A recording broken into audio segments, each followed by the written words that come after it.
Bonjour, chers amis auditeurs et auditrices, Hervé Choseville à l'antenne.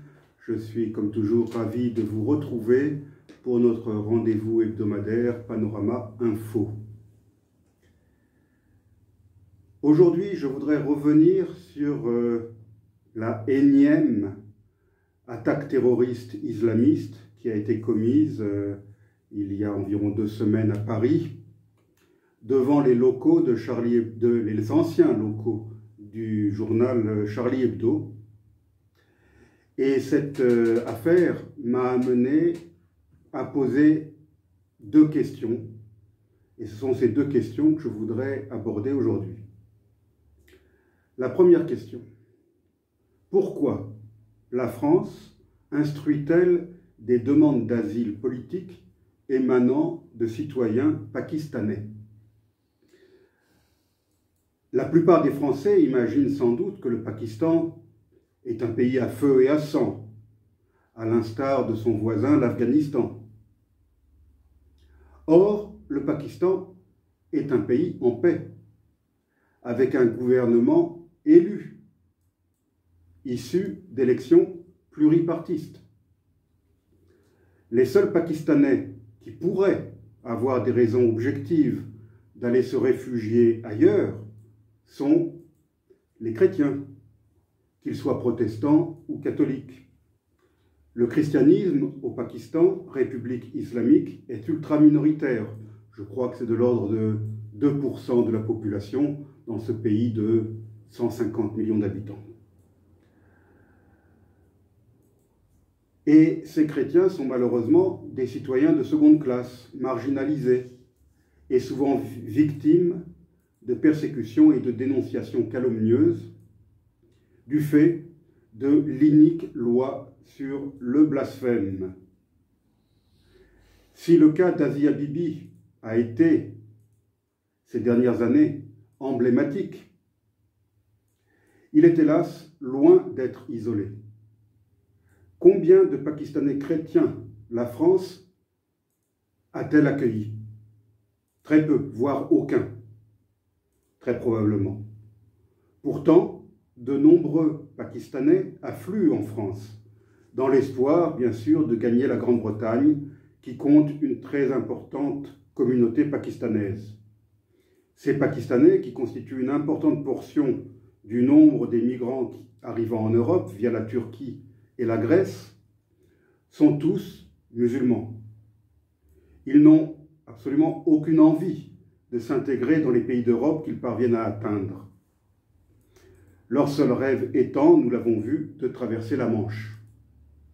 Ils ignorent tout des pays où ils ont échoué. Les langues qui y sont parlées leur sont totalement étrangères, ainsi que leurs us et coutumes. Ils n'ont aucune idée de ce que peut signifier la laïcité à la française, un concept probablement intraduisible en ourdou. Le séjour en France n'est pour eux qu'une simple étape, et ils n'ont donc aucune envie d'apprendre la langue ou de s'intégrer, malgré les efforts déployés par les bénévoles des associations d'accueil. C'est au Pakistan qu'ont eu lieu les manifestations les plus violentes contre les caricatures de Charlie Hebdo, jugées blasphématoires. Or, les migrants pakistanais regardent en permanence les actualités de leur pays, grâce aux images diffusées par les chaînes pakistanaises, qu'ils reçoivent sur leur téléphone portable. De ces caricatures de Charlie Hebdo comme du reste, ils ne connaissent donc que ce qui en est dit là-bas, au Pakistan. Il n'est donc pas surprenant que l'un d'eux, enragé parce qu'il entendait et voyait, ait fini par passer à l'acte en s'en prenant à des journalistes dont le seul tort était d'être en train de fumer une cigarette devant l'entrée de l'immeuble abritant leur agence de presse et où se trouvaient autrefois les locaux de Charlie Hebdo. Mais ce détail n'avait pas été révélé par les chaînes de télévision. En effet, le terroriste ignorait que Charlie Hebdo avait déménagé pour des raisons de sécurité. Ce que j'ai dit au sujet du Pakistan pourrait d'ailleurs s'appliquer à d'autres pays. Je suis souvent stupéfait en regardant le journal télévisé de découvrir des demandeurs d'asile ivoiriens, guinéens ou gambiens, voire même sénégalais. Leurs pays d'origine ne sont pas des pays en guerre. Ce ne sont pas non plus des dictatures. Ce sont des pays en voie de développement qui, s'ils font face à des difficultés, sont des pays que leurs habitants n'ont aucune raison politique ou religieuse de fuir. L'argent que ces migrants ont dépensé pour le voyage plein de dangers qui les a menés à Lesbos ou à Lampedusa aurait pu être investi dans un petit projet qui aurait pu leur permettre de mener une vie digne dans leur propre pays. La deuxième question que je voudrais soulever est la question des mineurs isolés. Quotidiennement, les grands médias nous rappellent le sort dramatique de ces mineurs isolés, migrants je ne sais pas si je dois dire ou, demandeurs d'asile. Que ce soit ceux qui se trouvent déjà sur le territoire ou ceux qui sont à bord de navires affrétés par les ONG en Méditerranée. Les migrants ou demandeurs d'asile sont parfaitement au courant du fait que la France ne peut pas expulser les mineurs. La tendance naturelle est parfaitement compréhensible chez les sans-papiers venant individuellement et donc de se rajeunir d'un an ou deux afin de ne pas être expulsables. Le jeune terroriste pakistanais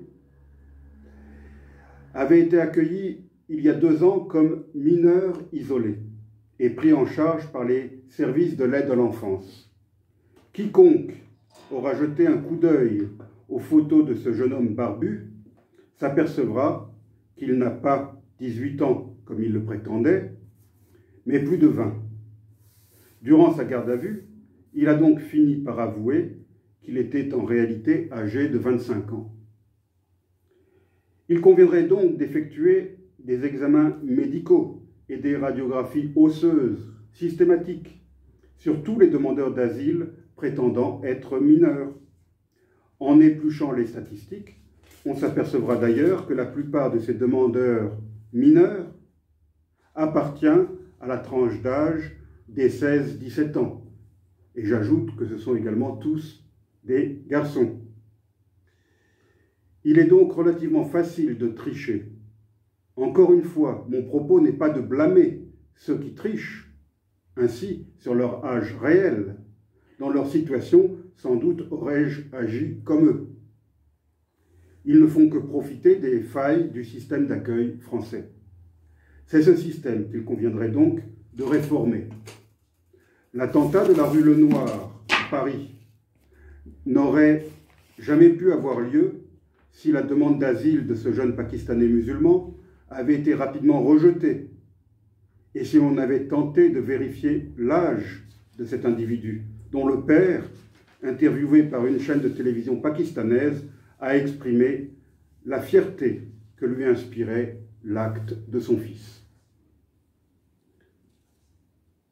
Le second dossier que je souhaiterais ouvrir dans l'émission d'aujourd'hui, c'est un peu un suivi par rapport à l'émission de la semaine dernière.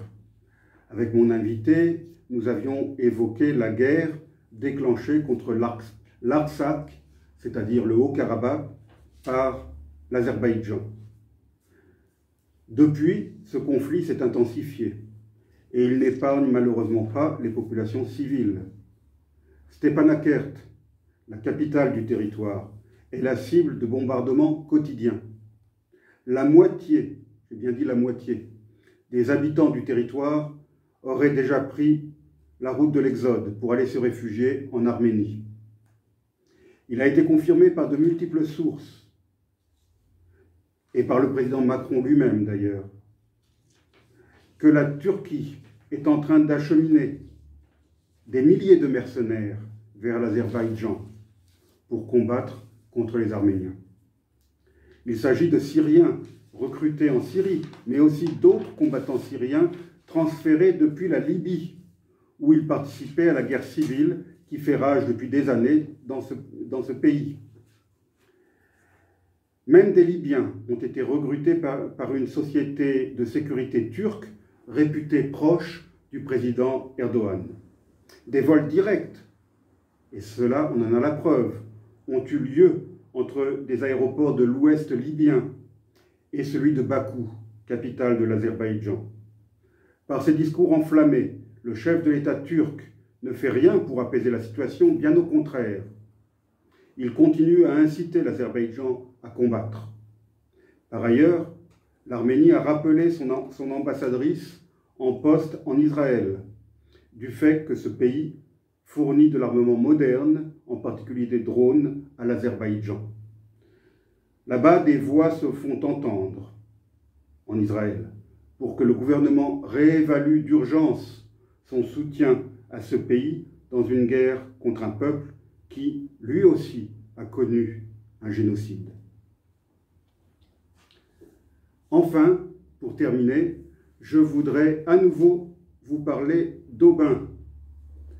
Aubin, ce jeune garçon congolais, albinos, que nous avons entrepris de soutenir depuis plusieurs années et qui, grâce aux efforts des uns et des autres, tant ici que sur place, est à peu près hors de danger et il est en mesure de poursuivre une scolarité relativement normale. Quand je dis relativement normale, elle a quand même été perturbée cette année du fait du Covid-19. Au Congo comme en France, les écoles ont été fermées pendant plusieurs mois et ça a beaucoup perturbé l'éducation des jeunes Congolais. Malgré tout, Aubin a réussi son année scolaire 2019-2020 qui s'est achevée il y a à peine un mois, mais déjà la nouvelle année va commencer. D'où ce message que Aubin nous a envoyé. C'est la première fois qu'il est en mesure de nous envoyer un message lui-même. Je vais donc le lire en respectant naturellement son style. Voilà de quoi il s'agit. Bonjour à tous. Depuis plusieurs années, j'ai eu la chance de pouvoir recevoir l'assistance de personnes de bonne volonté qui n'agissent que dans mon intérêt, sans rien attendre en contrepartie. Je suis à présent en mesure de leur adresser personnellement ces quelques mots. Ces mots sont l'expression de toute ma gratitude envers eux, ces femmes et ces hommes, qui n'ont jamais hésité à ouvrir leurs mains pour me venir en aide dans le projet de ma scolarité. À eux, toutes et tous, je tenais à dire un grand merci. Mon histoire n'est pas la plus triste au monde, mais je remercie Dieu qui la rend chaque jour un peu moins triste grâce à la générosité de chacun d'entre vous. Aujourd'hui, je suis heureux de vous annoncer que j'ai été admis dans la classe supérieure avec un résultat de 62%, malgré la crise du Covid-19 qui a beaucoup perturbé la dernière année scolaire. Cette réussite n'est pas seulement le fruit de mes efforts personnels, elle est aussi la conséquence de la volonté, de l'amour et de la compassion dont j'ai été l'objet durant les années passées. L'année qui va commencer ne sera pas facile, c'est pourquoi je compte encore sur vous et j'espère que vous n'allez pas vous lasser dans l'entreprise de me venir en aide afin que je puisse continuer à recevoir une bonne éducation. Comme les années précédentes, il n'y a que 2 personnes à contacter pour l'envoi ou la remise de vos dons en ma faveur.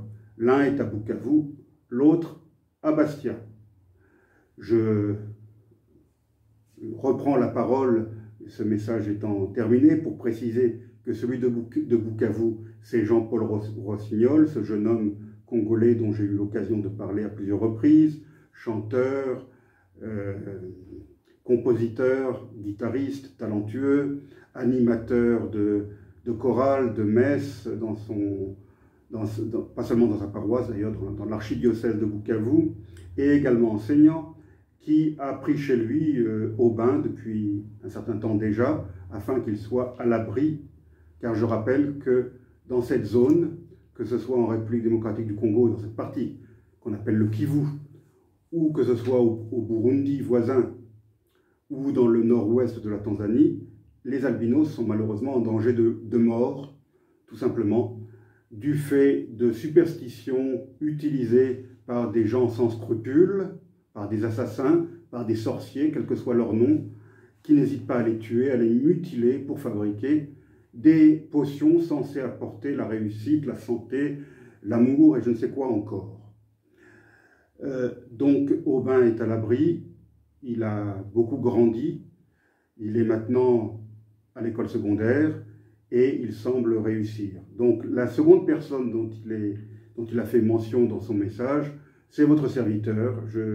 C'est moi qui, depuis la France, reçoit et relaie les dons éventuels en faveur de ce jeune homme albinos. Je rappelle que l'albinisme est une maladie, pas une maladie, c'est un problème génétique qui parfois est transmis de génération, ça saute également des générations, mais enfin qui se transmet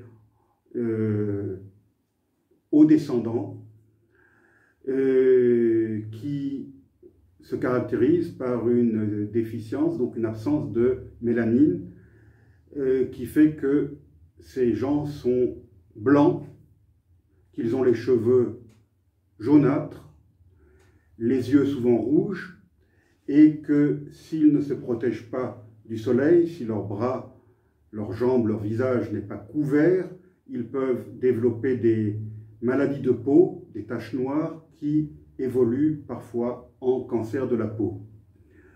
Donc ça fait partie de l'aide que nous apportons à Aubin et à d'autres albinos. Il y en a d'autres que je soutiens également au Malawi. Les albinos, du fait des problèmes que je viens d'évoquer, sont très marginalisés, parfois mal vus, et donc, bien souvent, ils ne reçoivent pas l'éducation, en ce qui concerne les enfants, qu'ils devraient recevoir. Donc je suis particulièrement fier que depuis Bastia, nous ayons permis à ce jeune homme d'étudier dans la sécurité et dans la paix.